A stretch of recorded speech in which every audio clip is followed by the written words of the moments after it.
The film Apocalypse Now had the same exact difficult reaction as does Megalopolis. When Apocalypse Now came out, there were many critics said it's the worst film ever made, and there were many people who said it was the greatest film ever made. And whenever you have that kind of reaction, totally divisive, you must have something interesting, because how can one piece of work have views that are opposite to each other? And the reason is because it is not playing by the rules of the industry that you speak of, or the blockbusters that have big budgets. So one of the disturbing things or confusing things about Megalopolis is that it has such a big budget, because normally art films, personal films, don't have that kind of a budget. So that's a historical first.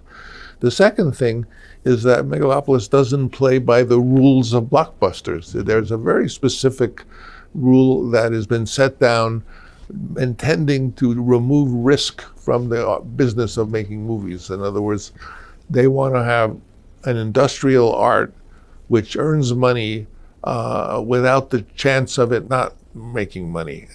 But you know, making art without risk is, I've said, like making babies without sex. You have to have risk, or you don't have art. I agree. And also, Megalopolis comes at a time. The purpose of art, by the way, in my definition, is art is here to help illuminate contemporary life for people. As we all live in these times, 2025, but things are going on in the world that are very difficult to understand why they're going on. And the purpose of art would be to put light on what's going on so that we can talk about it and understand it. And that's what Megalopolis wants to do. Do you think people are in need of this kind of movie to make you think? Because from my experience going to the movies lately, it has been like watching the same movie over and over. But it is that. They want to make movies without risk, which means get you addicted to Coca-Cola. Can Hollywood make people enjoy new ideas? Well, I don't know what Hollywood is, but in other words, art is enjoyable. I mean, there was a time in the past in France where everyone knew how a picture had to be. And there were some people came along and Matisse or Monet or the new, but those are the paintings people enjoy today. They don't, if I said I'll give you a French painting, you're not going to get one from the French Academy. You're going to say, okay, give me a Matisse, or give me, but those paintings in those days, nobody wanted. There was a wonderful painter, I think his name was Henri Rousseau, and he was a clerk, and he painted these pictures of tigers in the jungle and would go to the corner to sell them for a few dollars, because he didn't have enough money to have a wife, and all he wanted in life was to be able to have a wife. And he never did. He died without ever having a wife, and one of those paintings now you could buy for $50 million.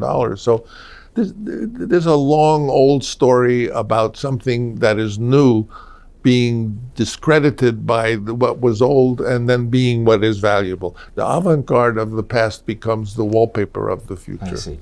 You've been the avant-garde for a long time, and you said something decades ago about cameras becoming smaller and people being able to make their own movies, no hassle. It has become such. And by the way, I'm here talking to you being born of the internet and social media. Now, in the future, do you see technology playing a big part in transformation of the cinema, or it's going to be something more humane as new ideas? They might be using new technology, but the transformation comes from people. What do you think? It's going to come from the technology or people? Well, that's a tricky question, because even the word technology implies the genius of human beings. But technology is not created to limit us. Technology is created to further us, and there will always be technology. I mean, the wheel is technology, but most of the great technology happened when we were playing with our children. Everything. I mean, in ancient times, they used to put heavy things on trees and roll them. And then with the little kid, they gave him a little thing to toy and some twigs, but he couldn't put the twigs, so they attached it And they invented the wheel as a little toy for the kids. And then they said, well, let's build a big one. A movable type. We know about Gutenberg and the movable type, but there's a movable type on a cave painting because you see big hands and little hands, and they blew. Gunpowder was invented by the Chinese to be fireworks to delight the children and became gunpowder. The steam engine was originally a toy. So I think, yes, we will always be inventors of technology, but we should do it playing with our children because that's when we are the most creative. And let's build robots that do the other kind of labor and toil so we don't have to do it, which is totally, that's what I think is going to happen. Interesting. And we are also seeing how artificial intelligence is taking place in this world. Do you think it's also possible to help cinema somehow?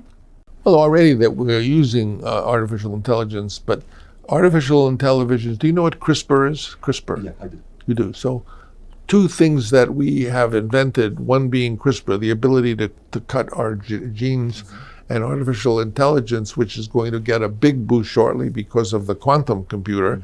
Those are things that we have to keep in a box because we don't want to fool with our genome because we might cure your son's sickle cell anemia. That's okay.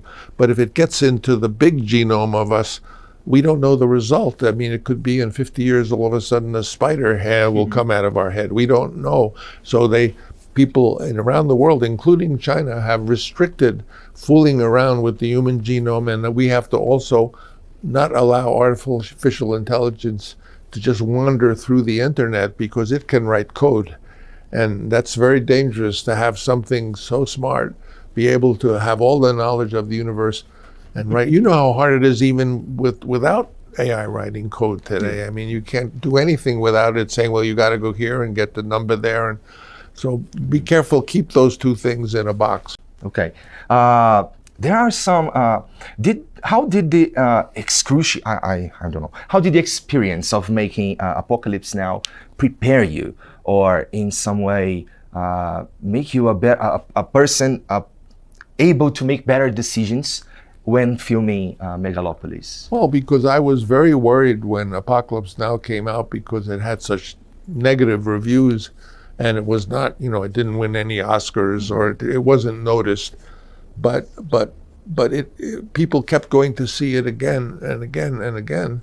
And to this day, for 40 years, Apocalypse Now is always making money. So, there's two ways to make money in a movie. The normal way, where you make a lot of money so you can pay your debts. But the other way is my way, which was to make films that people are still looking at 50 years later. And I have no doubt in my mind that Megalopolis is going to play for the next 50 years. Okay, right. But so it was not a difficult decision to decide to fund it yourself?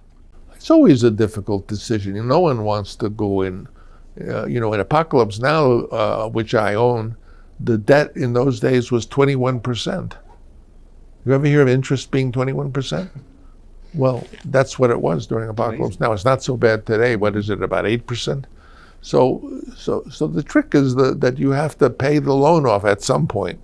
And the way I did it is I have a way to handle it also. But you can't be afraid of the dominance of money because money didn't always exist. Money is a recent invention. When you think of our human family being 300,000 years, there was only money beginning in when there was armies going places. They had coins, so they didn't have to just steal the chickens. So there's a great book, by the way, by David Graeber called Debt, The First 5,000 Years. That you should. Well, there's many great books that you can read. People don't read very much. Yeah, they don't read very much. Well, I'd say that You have children? I do. I have 2 children. How old are they? They are 11 and 9. Don't you want them to live in a beautiful world? That's what I want the most. Right. Well, that's what Megalopolis wants, and that's what Nebula is preaching. Well, but for us to end, we don't have a lot of time. So you are one of the most admired movie directors in the world, especially in Brazil, with many famous works. Megalopolis would you say that Megalopolis is the movie you would like to be remembered for? I don't mind being remembered for any of my movies. I like the ones I wrote myself the most, like The Conversation, or The Rain People, or some of those movies. But I'm going to be remembered for my children. Well, I think you're going to be remembered by a lot of people. What about the movie Distant Vision? Yes, that's the one that I would love to be able to make. You- That's the one that really would be my idea of my most ambitious, most unusual, and as a writer, most difficult project. I'm going to go work on that after I do one more little film for fun. I'm entitled to have a little bit of